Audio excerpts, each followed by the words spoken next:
ada uangnya. siswa. Hah? Uangnya kemana coba? Kelas. Di luar kelas. Tapi masih jam sekolah masih. Iya, kegiatan kelas. Mendampingi siswa. Mendampingi siswa di luar kegiatan belajar di kelas. Berarti di luar kelas. Hah?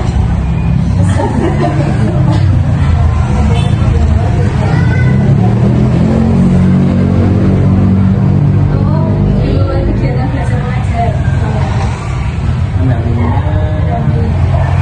anak-anak siswa di luar kegiatan belajar mengajar. Di luar kegiatan belajar mengajar kan kalau nggak salah ya cuma istirahat sama pulang ya. Nah mungkin kalau istirahat ya saya seringnya gitu. Paling kalau mendampingi ya cuma ngecek aja kalau ada apa-apa, misalnya ada yang terlatih atau yang sedang, biasanya anak-anak wajib lapor ke saya. Jadi saya yang misal lagi saya yang menerang dan saya memastikan. Kalau pulang mungkin mendampinginya saya kan beda di grup untuk segera info, nanti paling nelfonkan satu-satu yang orang tuanya mungkin mendampingan saya di luar jam belajar ya.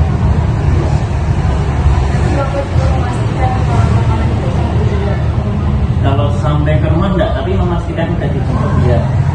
Kalau sampai rumah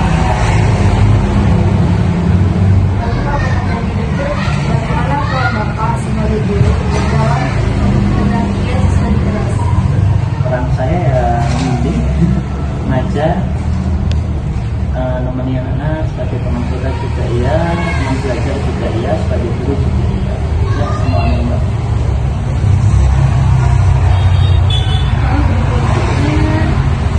Apakah pernah ada pengalaman ketika Bapak harus membantu atau membimbing siswa yang mengalami masalah? Sering itu hampir tiap hari ada masalah di anak-anak ya saya wajib membantu gitu. Apalagi yang perempuan-perempuan ini kebanyakan kelas 5 nya agak sensitif. Jadi tersinggung sedikit ada yang begitu aja dikit merasakan sakit itu saya wajib bantu. Dan kalau saya kejadian juga udah beberapa kali.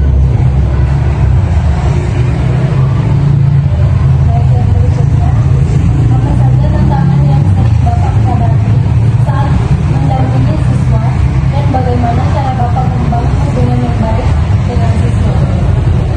Kalau hubungan yang baik, saya rasa saya sudah mulai saya bisa memposisikan sebagai teman juga bisa, guru juga bisa. Kalau untuk pendampingan tantangan tersulitnya yaitu memahamkan siswa terkait emosi mereka sih, terutama yang perempuan ini karena lagi pikir gitu kan, merasa lebih kemana. Itu tantangan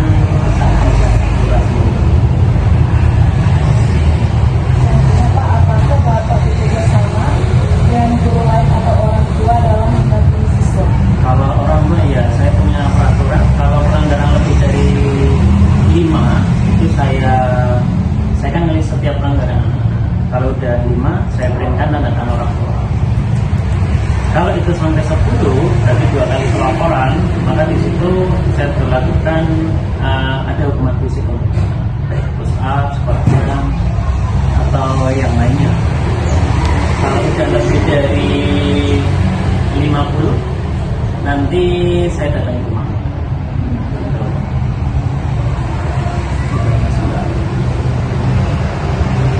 Selanjutnya, menurut Bapak mengapa kolaborasi antara guru, siswa dan orang tua itu penting?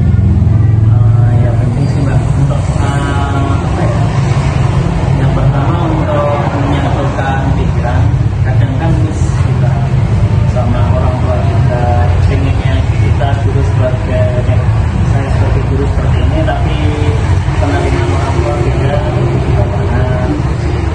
Seperti yang tadi saya jelaskan juga, yang pelanggaran itu ada beberapa orang tua yang diskon juga ada. Ya untungnya orang tua datang komunikasi hukumannya apa aja. dan banyak dari orang tua yang setuju. Tapi ada satu dua yang nggak setuju aja. Mereka ganti opsi hukuman untuk anak mereka, misal ngepel, lalu kalau ada pelanggaran lagi, misal.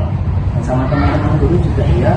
Kebetulan kita ada TPK undang itu, saya juga kerjasama dengan beliau. Saya kerjasama kalau ada pelanggaran parah. Kalau ada pelanggaran parah diulangi berkali-kali, baru saya ajak beliau untuk mengatasi. Dan juga itu kepala sekolah kita, guru lain, terutama wali kelas sebelumnya juga sama-sama mendatangi beliau. Pak, untuk pelanggaran parahnya itu seperti apa? Kelahi, jebol pintu, kemarin habis jebol itu pintu kelas 5, kelas 4 juga sama. Itu berat. Terus nisuk di kali dulu itu saya nyolong.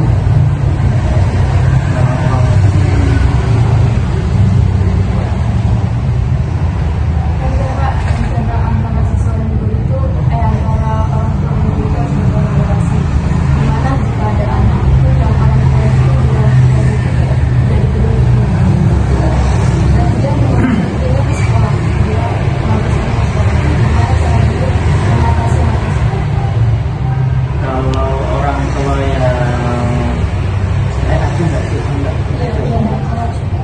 Kalau acuh sementara ini nggak ada sih, nggak. Cuma pelanggaran anaknya belum banyak. Jadi saya masih diamkan selama orang tua mengetahui dan tanda tangan, saya nggak masalah. Tapi kalau sampai acuh pulang nggak mau ngapa-ngapain gitu, kita ada kerjasama dengan KPK itu.